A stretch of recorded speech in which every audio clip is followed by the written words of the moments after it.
नमस्कार साथियों, मैं गौरव शर्मा आप सभी का स्वागत करता हूं अग्रिम एकेडमी के इस ऑनलाइन प्लेटफॉर्म पर।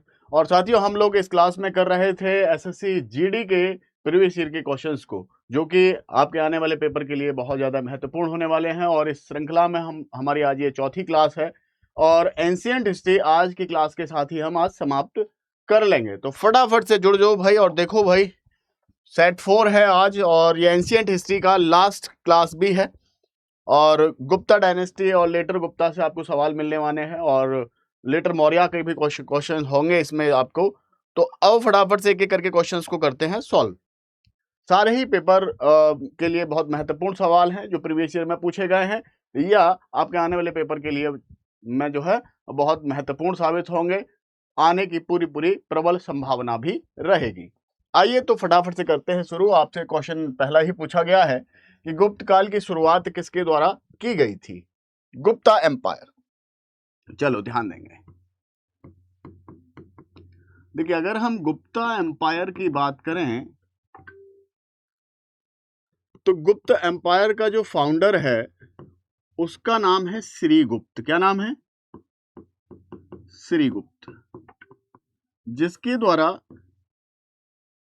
240 एडी में गुप्ता एम्पायर की स्थापना की गई थी। ठीक है। श्रीगुप्त के बाद इसका बेटा घटोत्कच अगला शासक बनता है और उसके बाद अगला शासक देखने को मिलता है चंद्रगुप्त प्रथम। चंद्रगुप्त प्रथम जो है इसी को कहा जाता है real founder of Gupta dynasty. Real founder of Gupta dynasty, गुप्त साम्राज्य का वास्तविक संस्थापक कहा जाता है। इसके द्वारा 319 एडी में, चंद्रगुप्त प्रथम के द्वारा 319 एडी में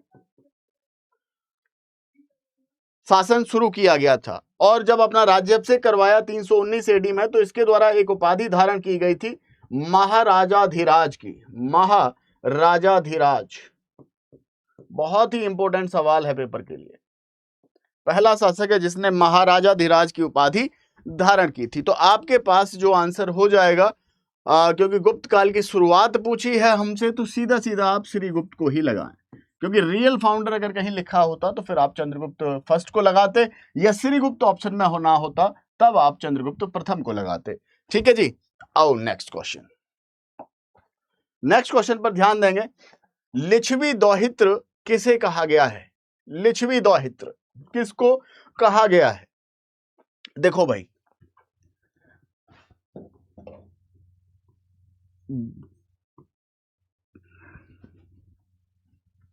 एक सेकेंड।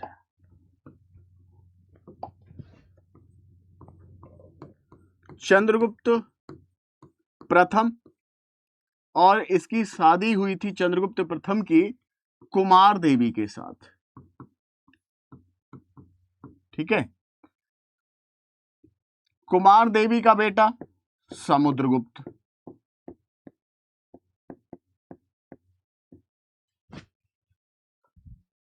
समुद्रगुप्त, ठीक है जी।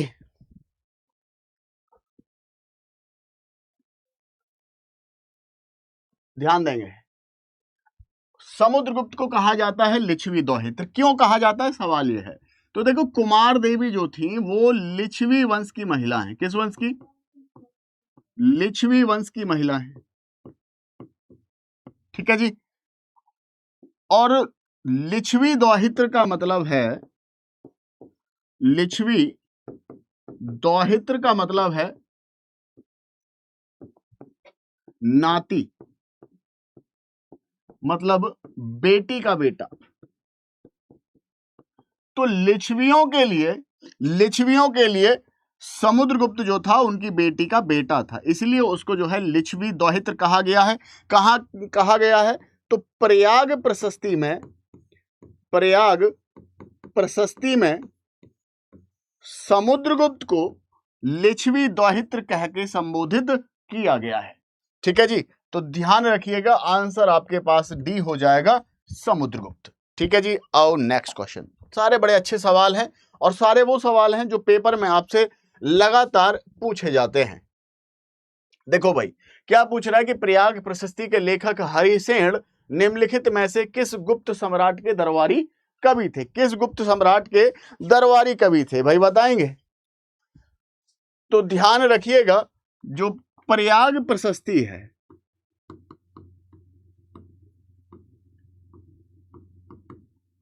प्रयाग प्रशस्ति हरिसेन के द्वारा लिखी गई है। हरिसेन के द्वारा लिखा गया यह अभिलेख प्रयाग प्रशस्ति, और हरिसेन समुद्रगुप्त के दरबारी कवि है। समुद्रगुप्त के दरबार में दरबारी कवि हैं। ठीक है जी, तो आंसर है आपके पास समुद्रगुप्त। आंसर है आपके पास समुद्रगुप्त। ठीक है जी, ध्यान रखिएगा, जो प्रयाग प्रशस्ति है वो संस्कृत भाषा में और चंपू शैली में लिखा गया है। चंपू शैली में लिखा गया है। इसके अंतर्गत समुद्रगुप्त के जो विजय अभियान हैं उनके बारे में और समुद्रगुप्त की विशेषताओं के बारे में उसकी तारीफ करते हुए बहुत सारी जानकारी प्रयाग प्रशस्ति से मिलती है समुद्रगुप्त के बारे में। आइए नेक्स्ट क्वेश्चन। पूछा है, निम्नलिखित में से कौन सा गुप्त शासक घटोत्कच का उत्तराधिकारी बना था? मैंने आपको अभी बताया था भाई, गुप्त साम्राज्य का जो संस्थापक श्रीगुप्त के बाद घटोत्कच, और घटोत्कच के बाद चंद्रगुप्त प्रथम 319 एडी। इसी को कहा जाता है गुप्त साम्राज्य का वास्तविक संस्थापक।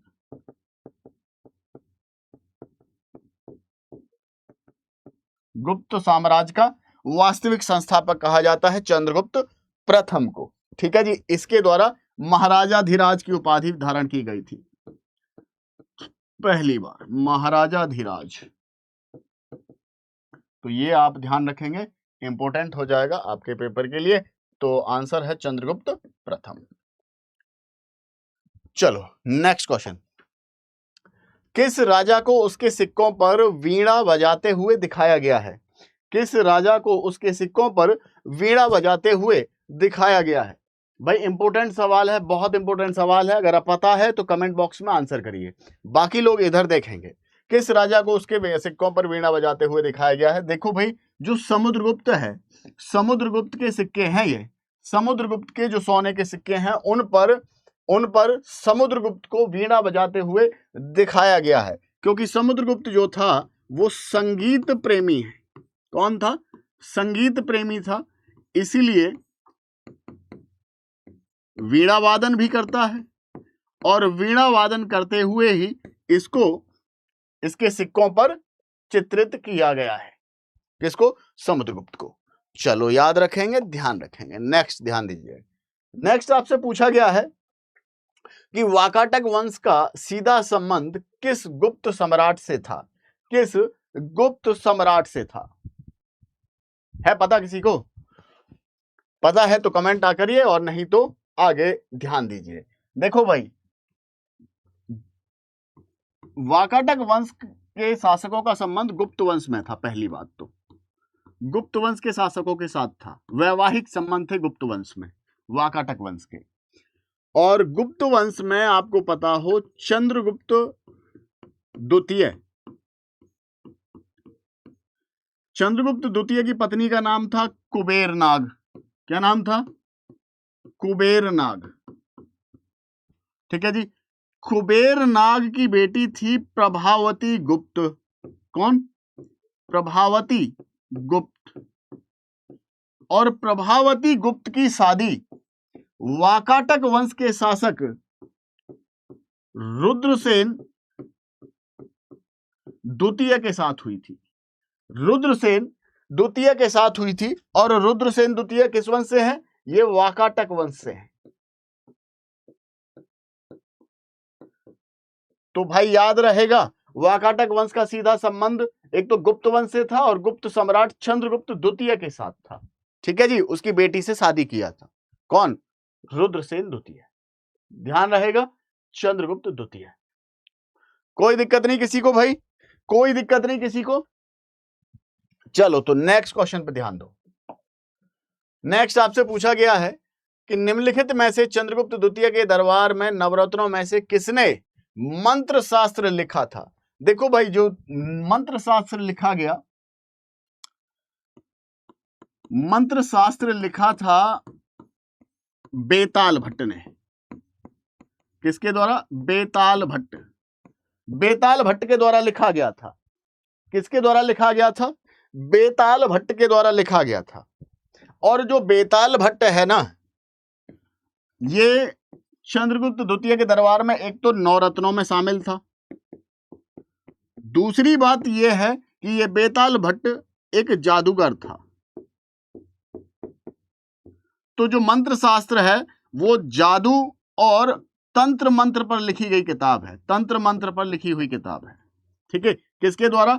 बेताल भट्ट के द्वारा। ठीक है ना।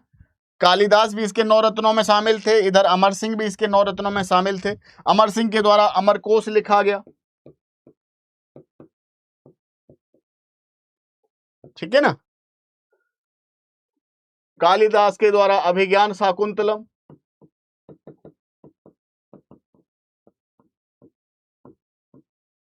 कुमार संभव। तो ये सब जो है ध्यान रखने वाली बातें हैं। और बेताल भट्ट को इधर याद रखिए मंत्र शास्त्र के बारे में। नेक्स्ट क्वेश्चन पे आइए। नेक्स्ट क्वेश्चन आपसे पूछ रहा है जी, क्या पूछ रहा है? ध्यान दीजिए। पूछ रहा है कि चोल अभिलेखों के अनुसार विद्यालयों के रखरखाव के लिए भूमि को क्या कहा जाता था? देखिए भाई, चोल अभिलेखों के अनुसार जो विद्यालयों को जो भूमि दी जाती थी उसको सालभोग कहा जाता था। क्या कहा जाता था? सालभोग कहा जाता था। ठीक है, सालभोग कहा जाता था।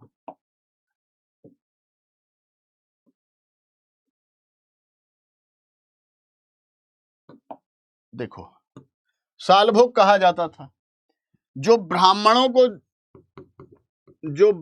को जमीन दी जाती थी उसको ब्रह्मदेय कहा जाता था। उसको ब्रह्मदेय कहा जाता था।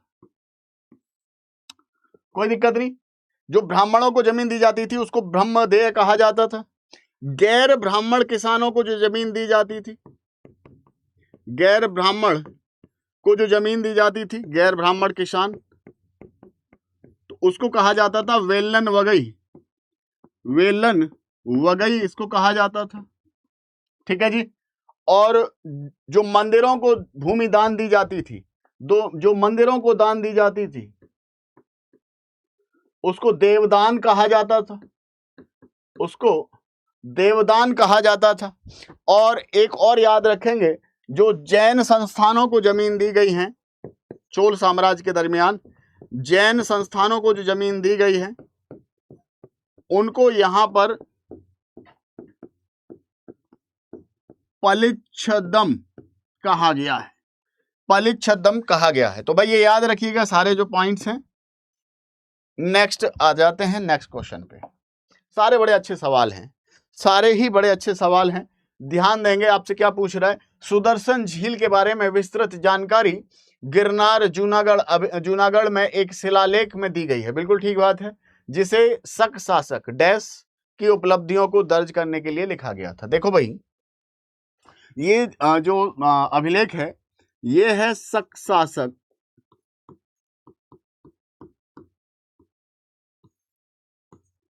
रुद्रदामन का जूनागढ़ अभिलेख। क्या जानकारी मिलती है इसमें? शक शासक रुद्रदामन की तो जानकारी मिलती ही है। रुद्रदामन प्रथम, रुद्रदामन की जानकारी तो मिलती ही है, साथ ही साथ मौर्य वंश के दो शासकों की भी जानकारी है। तो इसमें जानकारी है कि भाई जो चंद्रगुप्त मौर्य का शासन चल रहा था ना, चंद्रगुप्त मौर्य का जब शासन चल रहा था तो उसके राज्यपाल पुष्यगुप्त वैश्य ने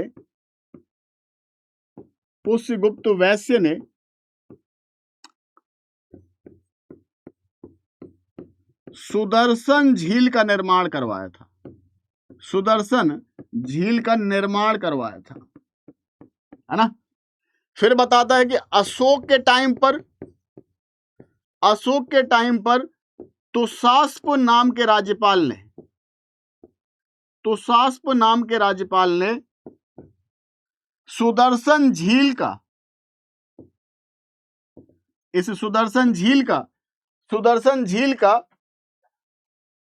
पर बांध बनवा करके नहरें निकलवाई थी। झील से नहरें निकलवाई थी बांध बनवा करके, ठीक है। फिर जानकारी है रुद्रदामन की। बताया गया है कि रुद्रदामन के टाइम पर इस झील का जो बांध था ये टूट गया था बाढ़ के चलते। तो बाढ़ के चलते जब ये डैम टूटा तो रुद्रदामन ने अपने पैसे से इसका पुनरुद्धार करवाया था। बांध का पुनर्निर्माण करवाया था। बांध का पुनर्निर्माण करवाया था रुद्रदामन प्रथम। तो आंसर आपके पास है किसकी उपलब्धियां हैं, तो रुद्रदामन प्रथम की उपलब्धियां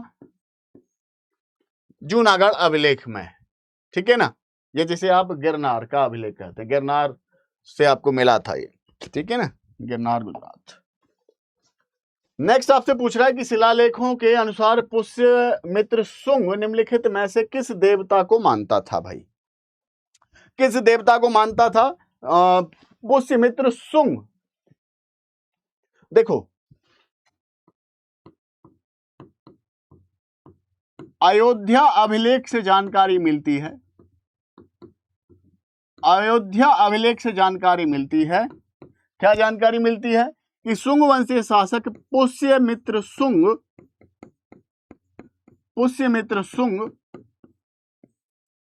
भगवान शिव का पुजारी था। किसका पुजारी था? भगवान शिव का पुजारी था। हाँ, भगवान शिव का पुजारी था और इसने 2 अश्वमेध यज्ञ भी करवाए थे। 2 अश्वमेध यज्ञ भी करवाया था ये। तो ये जानकारी किसमें है? अयोध्या अभिलेख में है। तो आपके पास आंसर हो जाएगा बी, भगवान शिव का उपासक था। ठीक है जी, ये सारे सवाल बहुत महत्वपूर्ण हैं। बढ़ता हूं मैं अगले सवाल की तरफ और करके जाइएगा। पेपर में आपको यहां से सवाल ही मिलेंगे, जो 4 से 5 सवाल आपको हिस्ट्री से मिलेंगे जीडी के पेपर में, वो आपको यहीं से मिल जाएंगे। इससे पहले 3 क्लास करा दी हैं मैंने, तीनों प्लेलिस्ट में जाके देख लेना। अभी फिलहाल आगे बढ़ते हैं। नेक्स्ट क्वेश्चन है 11। पल्लव वंश के संस्थापक कौन थे? पल्लव वंश के संस्थापक कौन थे? तो भाई पल्लव वंश के जो संस्थापक थे वो सिंह विष्णु थे। पल्लव वंश के संस्थापक कौन थे? सिंह विष्णु थे, जिन्होंने 575 एडी में 575 एडी में पल्लव वंश की स्थापना की थी। किसने? सिंह विष्णु ने।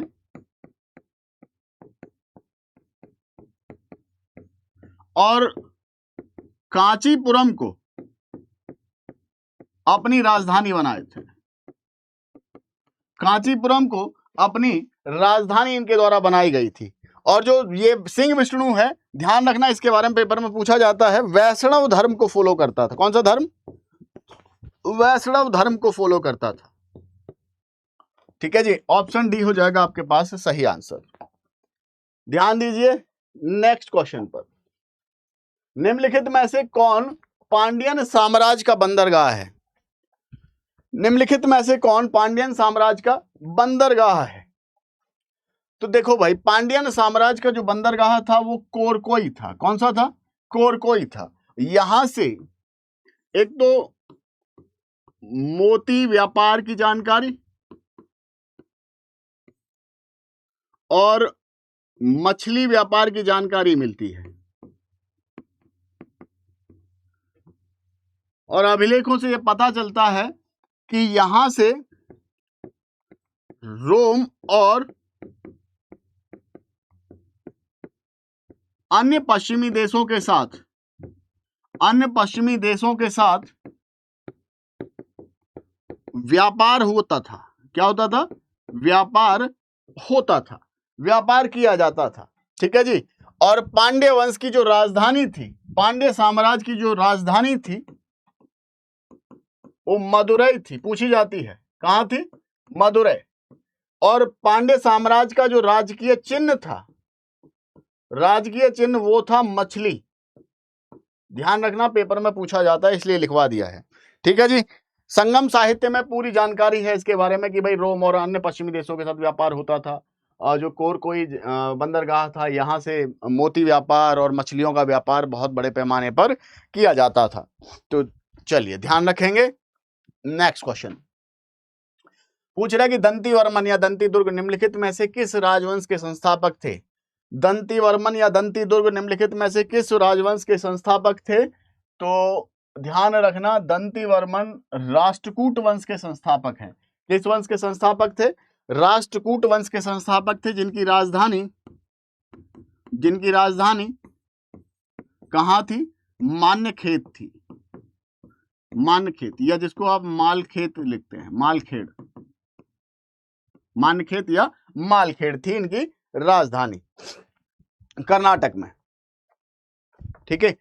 और राष्ट्रकूट शासकों में एक शासक हुआ कृष्ण प्रथम, बड़ा इंपॉर्टेंट है, पेपर में बड़ा क्वेश्चन पूछा जाता है।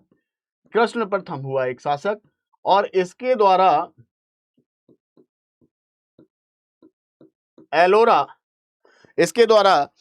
एलोरा का कैलाश मंदिर बनवाया गया था। एलोरा का कैलाश मंदिर बनवाया गया था, ठीक है जी। तो ध्यान रखिएगा राष्ट्रकूट वंश का शासक था दंतीवर्मन। देखो नेक्स्ट, महाबलीपुरम में तट मंदिर का निर्माण किस पल्लव राजा के द्वारा करवाया गया था। महाबलीपुरम में तट मंदिर का निर्माण किस पल्लव राजा के द्वारा करवाया गया था। तो भाई तट मंदिर या जिसको हम कहते हैं सूर्य मंदिर, तट मंदिर या जिसको हम कहते हैं सूर्य टेम्पल, इसका निर्माण करवाया गया था किसके द्वारा, नरसिंह वर्मन द्वितीय के द्वारा। नरसिंह वर्मन द्वितीय के द्वारा इसका निर्माण करवाया गया था, नरसिंह वर्मन द्वितीय। यहीं पर हम कंफ्यूज होते हैं कि फिर पूछता है कि बताओ रथ मंदिर किसने बनवाया था। तो रथ मंदिर बनवाया था भाई नरसिंह वर्मन प्रथम ने।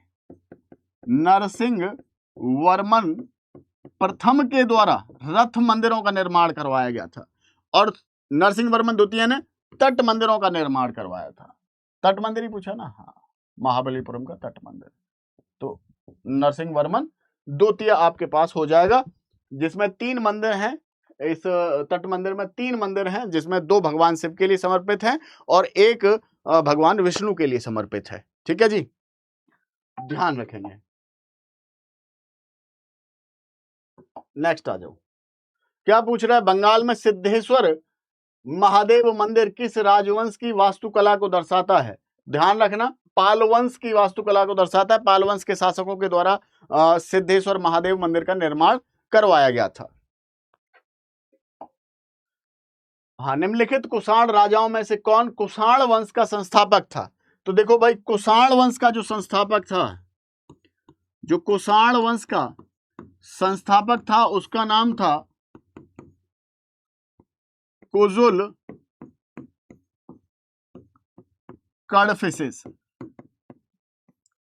संस्थापक कुजुल कडफिसेस था। और सबसे महत्वपूर्ण जो कुषाण शासक है, इंपोर्टेंट रूलर, महत्वपूर्ण शासक कनिष्क है, ठीक है, कनिष्क है, जिसके शासनकाल में चतुर्थ बौद्ध संगति भी हुई थी। जिसके शासनकाल में चतुर्थ बौद्ध संगति भी हुई थी, ये आपको ध्यान रखना है। आंसर टिक किया क्या, हाँ ये रहा ऑप्शन डी कुजुल कडफिसेस।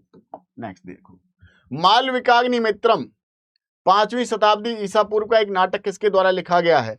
तो भाई मालविकाग्नि मित्रम लिखा गया था कालिदास के द्वारा, कालिदास के द्वारा लिखा गया था। इसके अंतर्गत शुंग वंश के शासक, शुंग वंशीय शासक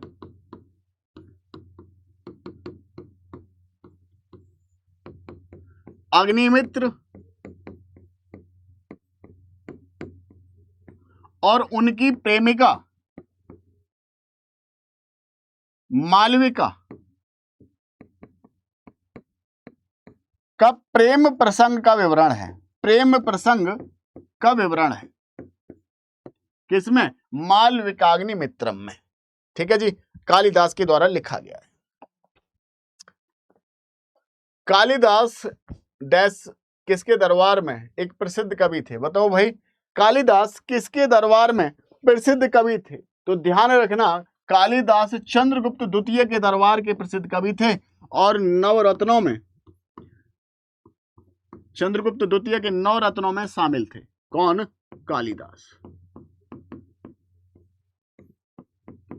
किताब अभिज्ञान शाकुंतलम,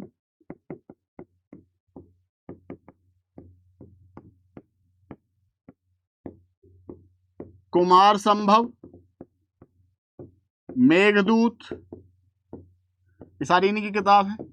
और कालिदास को आप कवि कुलगुरु, कालिदास को आप कवि कुलगुरु और भारत का शेक्सपियर टाइटल से जानते हैं। भारत का शेक्सपियर टाइटल से आप जानते हैं, शेक्सपियर। ठीक है जी, तो चंद्रगुप्त द्वितीय है। नेक्स्ट देखो भाई, गुप्त सम्राट चंद्रगुप्त प्रथम निम्नलिखित में से कौन सी उपाधि धारण करने वाले प्रथम शासक थे? गुप्त सम्राट चंद्रगुप्त प्रथम में पीछे बता चुका हूं, महाराजाधिराज की उपाधि धारण की थी। 319 एडी में अपना राज्याभिषेक करवाया था और इसी को हम चंद्रगुप्त प्रथम को ही हम वास्तविक संस्थापक गुप्त वंश का कहते हैं, वास्तविक संस्थापक कहते हैं। ठीक है, किसी को कोई दिक्कत यहां पे नहीं होनी चाहिए। इसी को कहते हैं 319 में ही गुप्त संवत की शुरुआत हुई थी। जिस समय इसका राज्याभिषेक हुआ था 319 एडी में, तो उसी समय पर गुप्त संवत की शुरुआत हुई थी।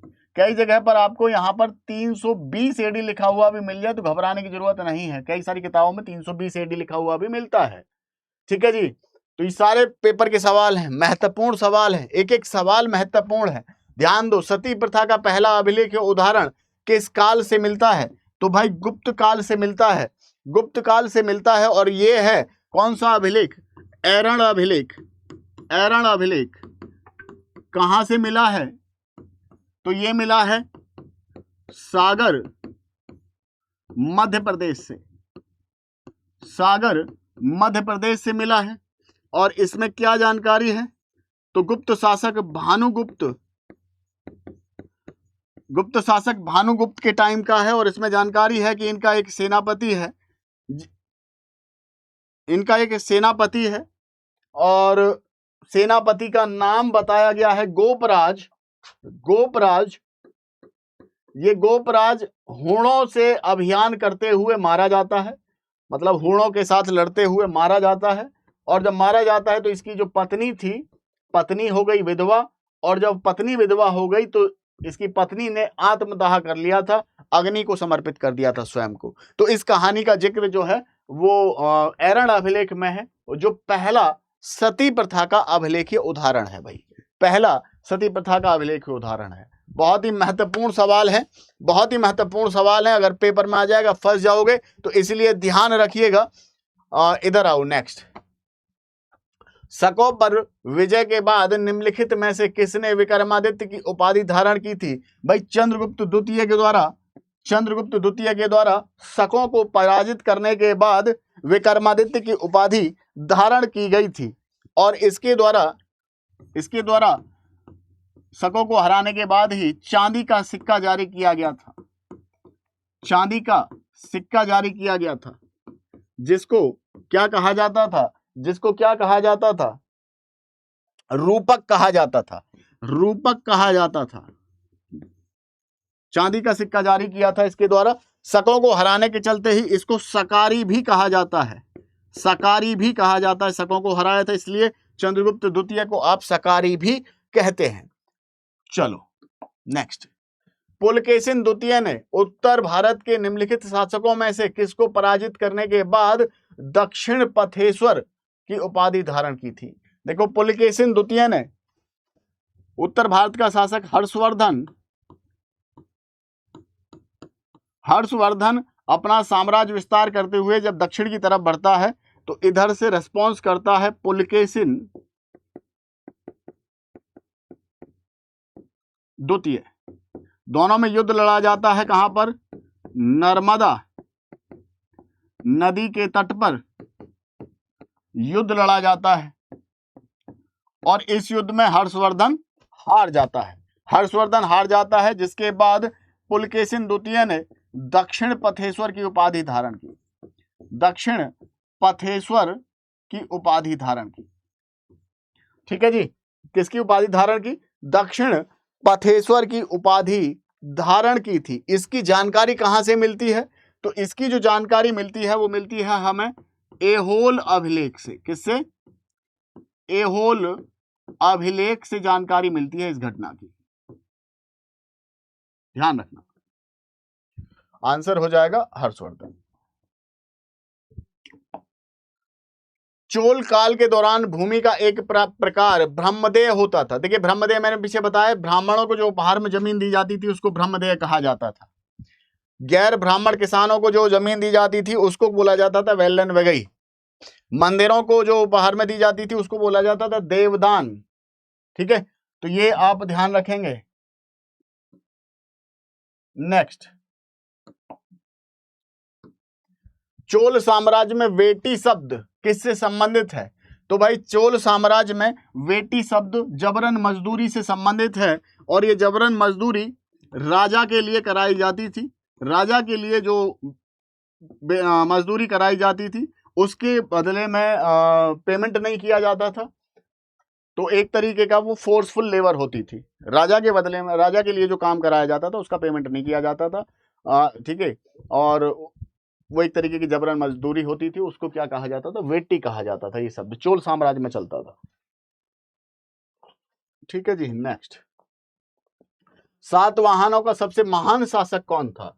सातवाहनों का सबसे महान शासक गौतमी पुत्र सातकर्णी था। लेकिन भाई आपसे पूछेगा कि जो सातवाहन शासक है उसकी स्थापना किसने की थी? सातवाहन वंश की स्थापना किसके द्वारा की गई थी? तो सातवाहन वंश की स्थापना पहली बात तो ध्यान रखना सिमुक ने की थी। किसने की थी? सिमुक ने की थी। ठीक है, सिमुक ने की थी। कण्व वंश के अंतिम शासक सुशर्मन की हत्या करने के बाद, कण्व वंश के अंतिम शासक सुशर्मन की हत्या करने के बाद सिमुक ने सातवाहन वंश की स्थापना की थी। और इसी वंश का सबसे जो महत्वपूर्ण शासक था वो कौन था? गौतमी पुत्र सातकर्णी। गौतमी पुत्र सातकर्णी। और इनकी राजधानी कहां पर होती थी? प्रतिष्ठान। प्रतिष्ठान या पैठन इनकी राजधानी थी। प्रतिष्ठान, पैठन, महाराष्ट्र। ठीक है जी, तो ये आज का जो सेट था हमारा सेट 4 था और इसी के साथ में आज के सेट के साथ हमने कंप्लीट मिडिवल हिस्ट्री के क्वेश्चंस को डिस्कस आपके साथ कर लिया है। एसएससी जीडी में बेधड़क होके जाइए, इन 4 क्लास को आप करके जाइए। एंशिएंट हिस्ट्री का आपका पेपर सवाल नहीं छूटेगा, पक्का वादा है, फोड़ के आओगे। Thank you so much. जय हिंद, जय भारत।